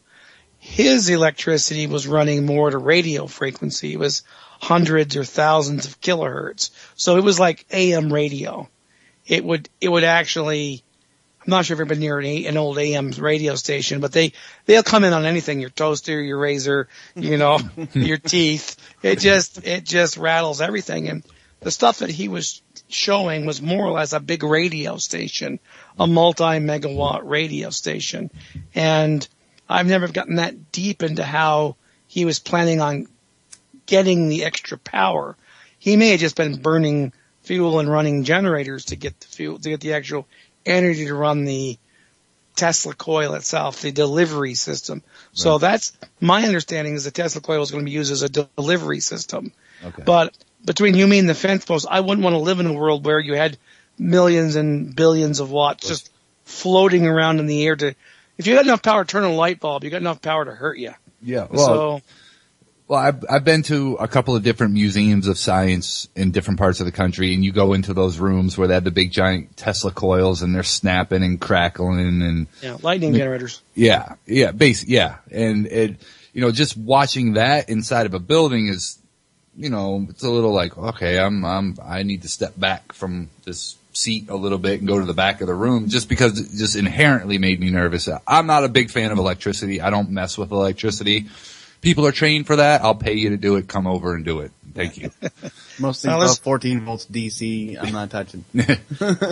I touch a 12 volt system in a car, and that's about it. Like I plug stuff in, unplug stuff, and I can turn breakers on and off. But other than that, I'm not touching nothing that'll send me across the room. It can be pretty scary. I mean, especially getting the higher frequency stuff. It's funny that the frequency makes a big difference. Basically how many times it goes through 0 per second, 60 cycles, it goes through 60 times a second. It crosses from through 0 to positive, then the negative again. It's just basically the rotation of the generator makes it 60 cycles. You just increase that and keep increasing. You get into the point where you're into AM radio, and then before long you're in the FM radio range, and then you keep going. You go all the way through all the TV stations, all the way up to light. But it's an awful lot. It's all RF. It's all a frequency. Mm-hmm. It's just some of it affects you differently than others, and AM radio stations have frequency, wavelengths in the hundreds of meters. So that's one. It takes that traveling at the speed of light. If you were to travel at the speed of light, you will cover that distance before you go through 0 again. So it's a long ways. But if you increase the number of cycles per second, speed of light doesn't change, so it gets shorter and shorter and shorter. And when you start getting to the point where that distance equals the length of something, things can start to absorb or reflect that power. And so the human body doesn't really like stuff in the FM radio, the 100 megahertz region. It starts to absorb it. And so I used to climb towers for a living, and you didn't want to hang out near the FM radio antennas. Up near the microwaves, it didn't matter because it was so small, it would just go right through you. But something that's the size of you, it starts to resonate you. There's also areas that's the size of your eyeballs, and they can make you go blind because it's about the same width as the diameter of your eyeball. So everything, it's the same amount of power, but it affects you differently. So if you just say, hey, all RF is bad. No, it's not all bad. It's just what's the environment and what are you putting into it, That's why microwaves work. 2.4 gigahertz is the same width as a molecule of water. That's why it gets hot in a microwave. So that's why they picked that particular frequency. It just happens to heat water really well, and which you're full of water too, so you wouldn't want to get in there. Right. So pretty much a microwave is a radio transmitting heating source. That's exactly all it is. It's a 600 watt or 1,000 watt transmitter, and it transmits inside that little box. And so that's why you want the door closed, and you don't want to stick your eyeballs right up against the screen, because there's RF just on the other side of those little holes.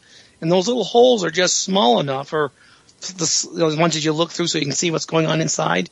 They're spaced just the right size, so the RF is rejected by the whole size instead of accepted. So you don't want to jar one of those things or try to prop it open and bypass that little interlock switch and turn it on. You'll cook yourself. So that's how literally those sound weapons that they use, that's what they're basing that technology off of, like where they can make you like poop yourself from hundreds of yards away or whatever else they can do with those. That's also cycles per second in frequency, but that's done at sound levels. They're actually modulating the airwaves. Okay. Same idea. It's just an air versus in electricity, electromagnetic spectrum, but same idea. Okay. Same idea. As far as something fitting or not fitting inside of being absorbed or rejected by an item. So they're just making those sound waves right to be absorbed by the human body in ways that, cause adverse effects. How do you like that? So long story short, this is the modern version of Dad saying don't play with matches. Keep your head out of the microwave. That's why you don't put frogs or puppy dogs in microwave ovens. It's bad for everybody and everything. But it's just a transmitter. I mean, if you want to heat something differently, a different molecule, you'd have to change the frequency. That's why if you put some things in a microwave, they call them microwave safe, because whatever they're made of isn't affected by that particular frequency. It just goes through them like they're transparent. I remember you having a coffee cup. Matter of fact, I got it when I visited NASA down in Florida a million years ago. It was a nice shiny mug. I didn't think twice about it. I stuck it in the microwave, turned it on, reached it and grabbed it and scalded myself, burned myself badly because it was made of something that had metal on it and which absorbed all that power and turned orange hot. So, but unlike other ones, if it was the same exact mug without the coating, it wouldn't have got warm at all. Just the stuff inside the mug got warm. And crazy stuff. There's a lot of crazy stuff out there. It's all magic, PFM. It's all PFM. Yeah. How's that old saying go? Significantly advanced technology is indistinguishable from magic. So, I'd say that's true. I'll give it that. We live in a world full of magic nowadays because it's all around us, and B, a lot of us aren't smart enough to know how it works. So it's got to be magic. Well, that's really scary because it is getting to the point where nobody knows how it works anymore. I mean, I'm an engineer and I don't use a lot of the stuff that was taught in college because I'm doing systems engineering. I do stuff on the box level, the large world level. But these guys who develop the chips and all the stuff that's itty bitty teeny weeny stuff, there's some real brilliant fellows out there and gals that do that stuff. It's easy to forget how much is in that little box in your hand. What makes it work. I mean, it took a lot of people to get there. Lots of years, lots of trial and error, a couple of shuttle crashes. Well, yeah. Tools, tools. The first guy that used a tool, a zillion years ago that was all furry and kind of looked like an ape. He picked up his first rock and beat the other guy with it. There's a first tool, Use that tool to make the next tool, and then the next tool's made out of that previous tool. And we've spent, thousands, hundreds of thousands of years making different tools to come up with this latest cell phone, So you're saying the evolutionary track of a cell phone started with a rock? A rock. Yeah. He who controls the knowledge is in power, though, and that's what it comes down to. Is with the fewer people that know how this works, the more people, that's a smaller number of people that can control that to a point. You know what I'm saying? There's a group of people out there that know exactly how the magic goes from the charger through the cell phone to the network and back 100%. Yep. And those are going to be the next lords and kings of this nation and this world. Yeah. Of this reality we live in. See, senor. Yeah, see, senor. Justyn, did you ever see the movie Postman? Yeah, I saw Postman. Anyways, that's what I was thinking. Okay, all of a sudden we're going to think of the reset button. Okay, who's going to fix my cell phone? Kevin Costner tips over the cigarette machine and finds 2 packs of cigarettes. I'm rich. I thought that was really funny. Reminded me of the Book of Eli, where charging his iPod was like a major event for him to be able to get his iPod charge book back up. And so I haven't watched that movie. You never saw the Book of Eli? No, it's a good movie. It's a good movie. The issue there is, any of those post-apocalyptic things, if you think about going through an Armageddon like that, coming out the other, say you lived through it, if you had nobody to fix it for you, how much could you do? What shape would you be in? One thing that worries me the most is medicine. Once you get out the other end, once you've run out of Advil, you're pretty much screwed. Nope. I don't think anybody's really stockpiling Advil right now. I wouldn't have thought of Advil first. But. Yeah. There's stockpiling 22 shells. Has. 22 shells. I still can't buy any 22 shells. Stop today. Oh, sir, stop in on Thursday. We might have some. Get here in the first half an hour of a business, and you can buy some. Come on, give me a. You can buy your 1 box per visit limit. Well, I've been able to buy like 3 boxes in the last 14 months. Give me a break. Yeah, they're pretty dry out there in the desert. It's dry, and they're expensive. Come on, boys. Not gold. Yeah. Well, I paid $50 for a box of 500 not too long ago, and that's just like. I remember when they were like $2 for a box of 100. It was like $3.15 for a whole lot of 22s. Yeah, 2 cents a piece, is what I would normally expect to pay. 3 cents on the outside, but you start paying as much as a real bullet for a 22 shell. You might as well throw it away and get a real gun. Once upon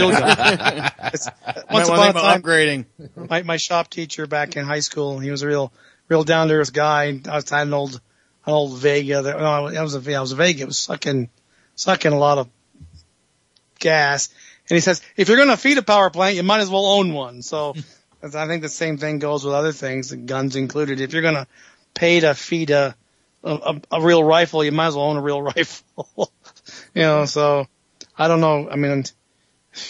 I think you can buy, the SKS ammunition just as cheap as you can do 22s at this point. Almost.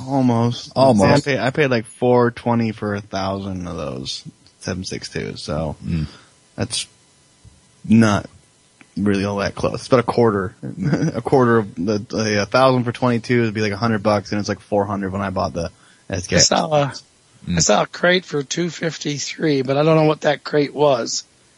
It was empty. That's what it was. Could be. Just the brass. Yeah, that's it. It was. Yeah, well, it was roll your own, so like it was some brass, some powder, maybe some timers thrown in there. There's some scotch tape to put them together with. And a hammer and a nail just to make sure everything's nice and centered. Yeah. I don't normally go into the gun shops, but I stopped today on the way back from the AT&T store because I drove by one I never get near, and I saw a nice old Winchester 25-35 like my. I have an 1894. Yes, it's a 94, but I had to look at it, and it's just amazing. And everything out there is, $1,500 or more. So someday, to have and to hold. I'll hold my breath, Dad, but someone's going to have to resuscitate me in the end. There you go. I spent $1,600 on a gun once. I don't think I'm going to do it again. Yeah, that's just a little much. It gets to the point where that's more than a tool.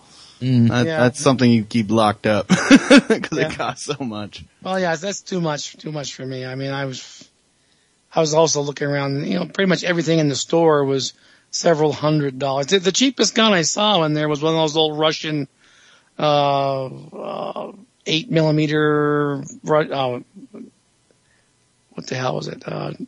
8x50 to 7.62 by 54, or whatever it was, a Nagant the big. The old Russian dudes. It's really ugly looking gun, but I guess for an old guy, it shoots pretty good. But they want $189 for that. That was the cheapest thing in the store. You're giving it away. Well, yeah, $189 for that, and then another $189. You have like 3,000 rounds for it, and you'd have a good day at out in the middle of the desert, blowing some holes in some cans. Yeah, that's one thing. There's plenty of room for shooting out here. It's not no problem to find yourself 5 miles to shoot across, nothing in between, so, dead flat. Man, that'd be great to have a spot around here so we can have a long range shooting range, but every 100 yards you're either at someone's house or in the side of a mountain. Out here we are. Yeah. You have to almost shoot across a pond or something, getting distance. Yep. That's still not a good thing. Because shoot across the ravine. There you go. That's right. From mountainside to mountainside. Where's your target? Well, it's over there on Okemo. Well, I guess we could go up to the top of Victory and shoot out at Canada from Victory Mountain. That's about the same. Yeah, they call it international incident. They opened fire on us. I didn't mean to, I swear. They put a target up on the Canada side. We went across Derby line. There was no guards there. There's actually not a border crossing there anymore. No, they took it down. They took that down. They split the town. They split the town in half. There's booby trap rocks though. I'm sure there are in cameras and microphones and shock sensors. And when I used to work over there, one of the sites we were in actually had the border patrol in the same building, and they had all kinds of odd looking radios and things. But got talking to one of the guys once, and they literally have booby trap rocks and other things out there that had cameras and motion sensors on them, so they could tell when somebody's using a trail or when somebody's going down a road, when they could, I should probably go check this road. There's activity there. So it's kind of interesting. That's the kind of stuff our government chases around. But I suppose it's all for the good as far as keeping the wrong stuff out. So I guess, depending on which side of the border you're on, I guess. Yeah. Yeah. Those damn college kids hiking all their marijuana across the long trail. You gotta be careful of that because they're inciting bad things. You gotta be careful. You trip across that stuff and get killed by the guy growing it. That's true. That's true. I bet you they have better technology, those guys. They're probably former border patrol. Probably. So they bought the old surplus. So is Vermont gonna be the next marijuana state or not? I don't know. They've been saying it for years. Yeah, I would say there's not a whole lot going on with that right now. They haven't really. Shumlin's more. Our governor is more concentrating on the heroin epidemic right now as opposed to anything else. So yeah, I heard about the heroin stuff. That's just crazy. People would do such a thing. The funny thing to me is I've lived in Vermont since 1998. 97, 98. Late 97. And I knew more heroin addicts then than I know now. Granted, probably some of them are dead or in jail or whatnot, but this has been a problem up here for years and years and years and years. And now they're just making my question would be this has been a problem that I've seen for years. Why now? And it is a problem. Don't get me wrong. It is a problem, but I see the pills being more of a problem now. Well, the thing is morphed. It's morphed from pills into heroin because the heroin is cheaper than the pills on the open black market, quote unquote. It's nuts. I mean, I lived in Vermont for 45 plus years, and I've been out here in Nevada for over 10 now, and I don't think I've ever met a heroin user. Not that I ever knew was one. It's I must be sheltered. I've seen an awful lot of left-handed cigarettes, but there's not too many junkies out in the farm, Dad. Yeah.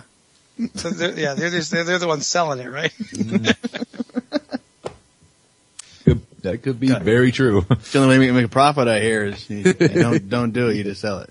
It's like buying your own used cars.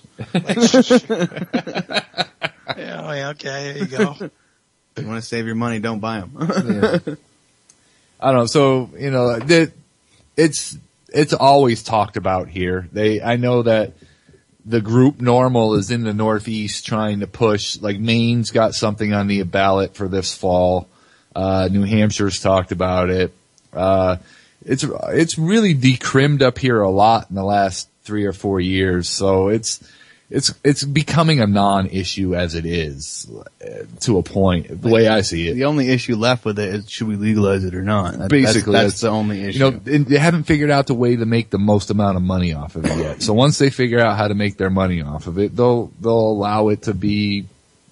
I give it in the beginning of next year after 1 year of Washington and Colorado doing it. That's what I've been saying. Watching Colorado make give them money. 1 year and see what their revenues are. And I mean, hell, even Florida's got something on the ballot for medical marijuana marijuana legalization. Good luck down there in Florida. Well, but if what I'm saying is, if even Florida has that tells you that the culture has changed. That's true. Or the motivation of the young people down there are a little more motivated than they used to be.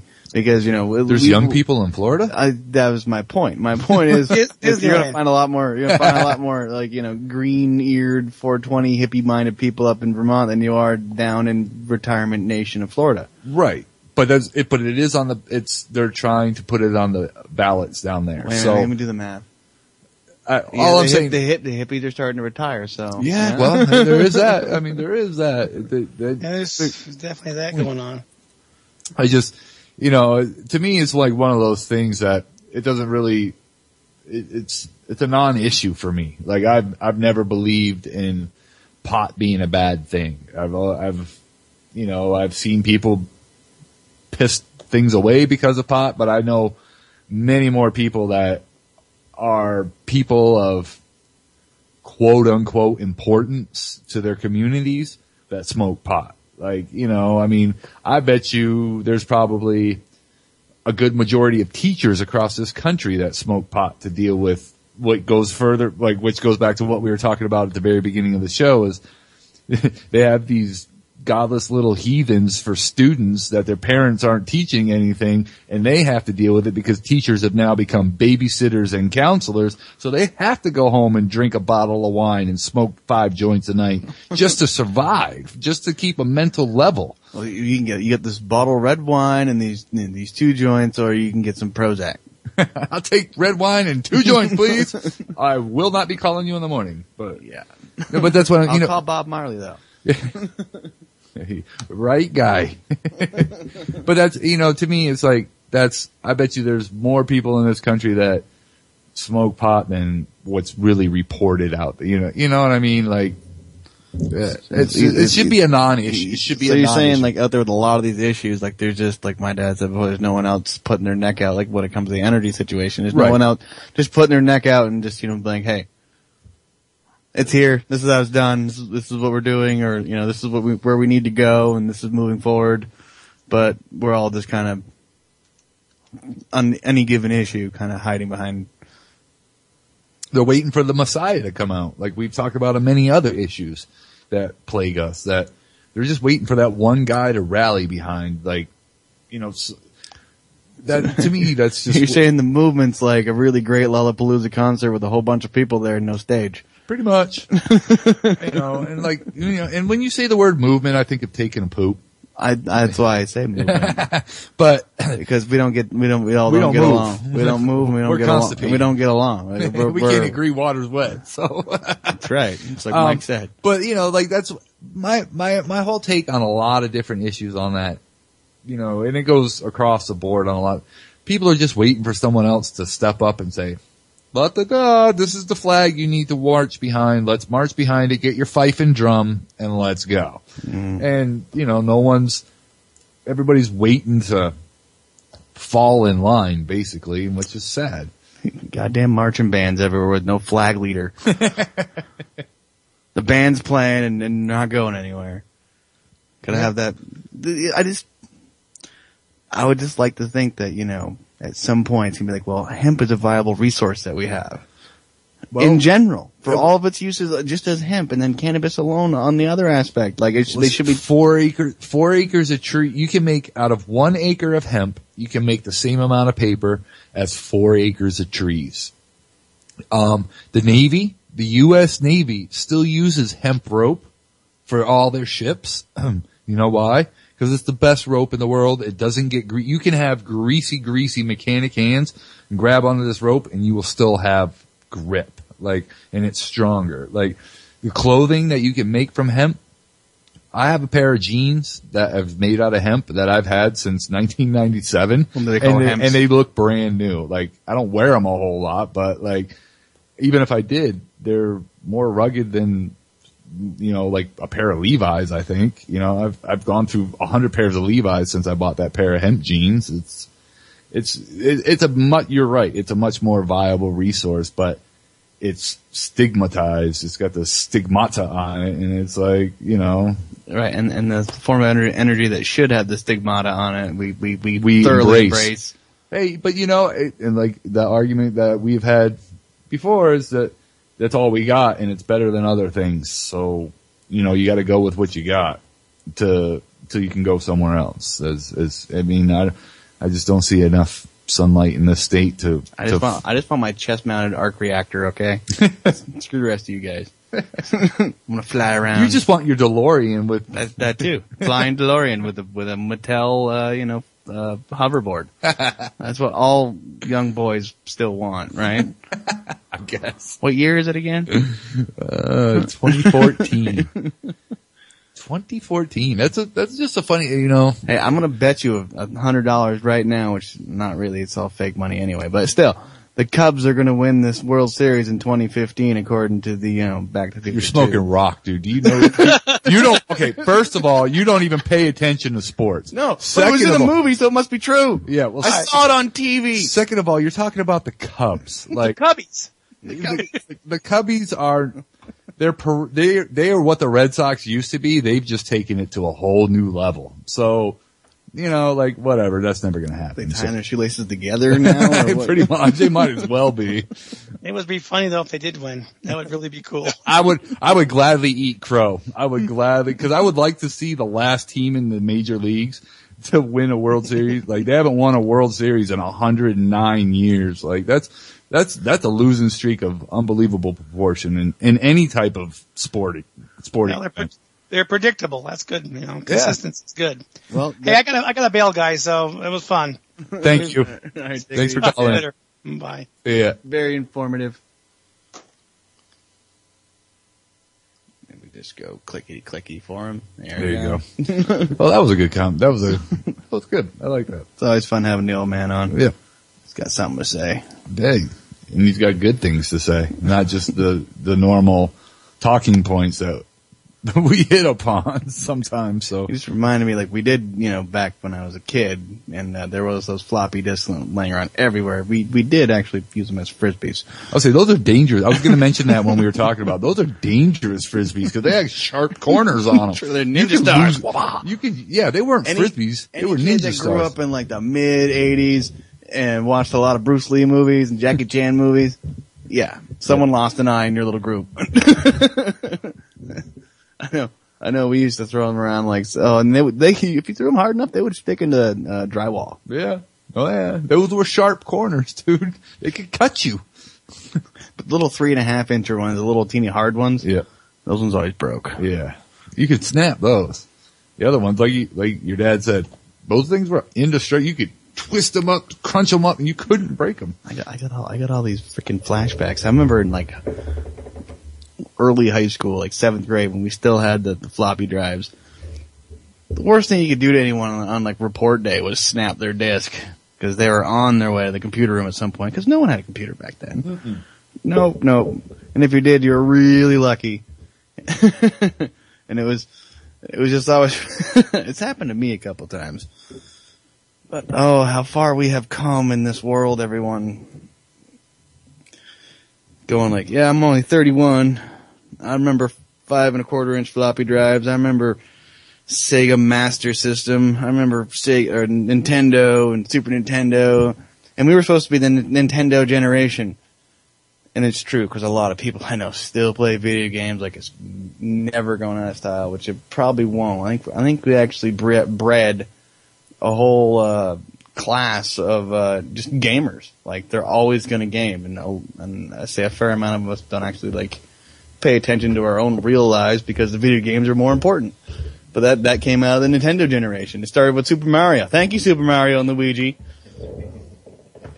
I don't know if we can have some kind of class action suit against Nintendo for making us all video game addict They're in ladies. the toilet anyway, so we wouldn't get anything. Oh yeah, you're right there. That new Wii U thing. That didn't work out too well, did it? Yeah, good on you guys. Yeah, you're destined to fail. You might as well go the route of Sega and just make video games and stop making systems because you suck now. That's a very, very good point. But those two damn plumbers and that stupid princess, they were the bane of my existence for years. Dude, the funny part is this 2 Italian plumbers written by a Japanese company by a Japanese dude. Like the whole, like that was this would blow your mind right there. All by itself. It is strange when you really sit down and think, why did they make 2 Italian plumbers? Why weren't they like 2 ninjas? Right. Trying to save the Japanese princess. I think like most of the games would be like Ninja Gaiden style. So okay, we're gonna go off on a tangent. Of course we are. Last 5 minutes, so you might as well. Good. So we have 2 plumbers in overalls, red and green overalls, after a princess in a completely made up land where there's coins and boxes and big giant walking biped turtles and that can spit bees. fire at you. Or you had the other turtles which would close up their shell and shoot at you. Like, I mean, really? How many drugs were these guys eating when they made up these games? Or was it not drugs and just too much radiation from being near all these nuclear plants that you say emit radiation all the time? So, which is it? I don't know. Think also, like that generation of people writing video games back in the, late 70s, early 80s for these systems, right at the beginning. Wouldn't they have been roughly around the same time as being born right after, shit was dropped on Hiroshima and Nagasaki? Yeah, they probably are. Maybe the radiation from that, little from mutated birth. genes in the brain. Because they probably would have been in between their mid-20s and early 40s at that time to start writing games like that because, the interest is sparked. I don't think you really get to the I don't give a shit, give me my word puzzle and my T until you hit about 65. Yeah, but it's not a word puzzle anymore. It's like Sudoku now and other things. But, on a completely another note, when your dad was talking about trying to put all those photos on a floppy like that, all I could think of was the picture you have to stare at till you see the picture. Like, that's what it would have looked like. Oh yeah, like the hidden pictures. The ones that like are all wavy and stuff. You gotta relax your eyes and you just stare at them. I can't remember what those are called, but yeah, I used to like hidden. I think they were called like hidden pictures. Something Eye, Miracle Eye, or something. I don't know. Yeah, I know what you're talking about. Those were really, really messed up. I think I almost went into a seizure one night staring at one of those when I was really, really, really drunk one night trying to, focus, and you got that buzzy, like, I'm seeing 3 things here, and you're swaying, and you're trying to focus. Was it at the mall? No, because I never really got drunk at the mall that I know of. So, I mean, we did drink at the mall, but,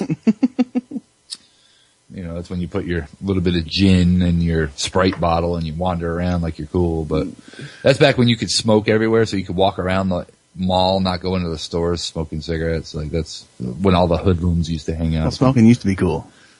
Yeah. You can smoke everywhere. If you go to certain places, there's still a smoking section. I'll tell you right now, as a smoker, I hate eating in the smoking section. So I do gross. give you that. Well, as a smoker, I would always choose the non-smoking section because you still got the wafting over sensation of like, cigarettes, they smell good. But you're wait a minute, no, you weren't in a smoke-free area because the whole restaurant was smoky. That's right. Yeah. So the only thing I miss about smoking indoors is when you're at the bar. Like, that's the only time I miss smoking indoors is because I smoke outdoors almost everywhere I'm at, other than the treehouse. You think there'd be some kind of grandfather clause for bars? There should have been, but no, it's a public place, and Lord knows we don't want to have any secondary smoke affect any pregnant women at the bar. Yeah. We don't want to piss off John Q. Hippie over there because he's anti-cigarettes because 3 of his family members he's just died. like, dude, don't smoke tobacco, man. Smoke weed, dude. It's good. It's good. Sure, make it legal and I'll smoke it in public. I don't care. I don't care now, but, it's, You can't smoke indoors anyway. Like, and I will tell you the last bastion of places I thought would not ban smoking is the bowling alleys of across this country. Because every bowling alley you used to go into across this country was a smoke-filled, beer-bellied, bad shirt and ugly shoe place. And the bowling alley that I grew up around, the place is smoke-free now, and it's scary. And there's no cars in the driveway. It's scary. And that's the moral of the story, I think, for tonight is like, you can pull it aside, everything out of all the fun out of life, and what are we left with? Empty parking lots and no smoking zones. Yeah. We need a bunch of glass ones. Yes, we do. Good night.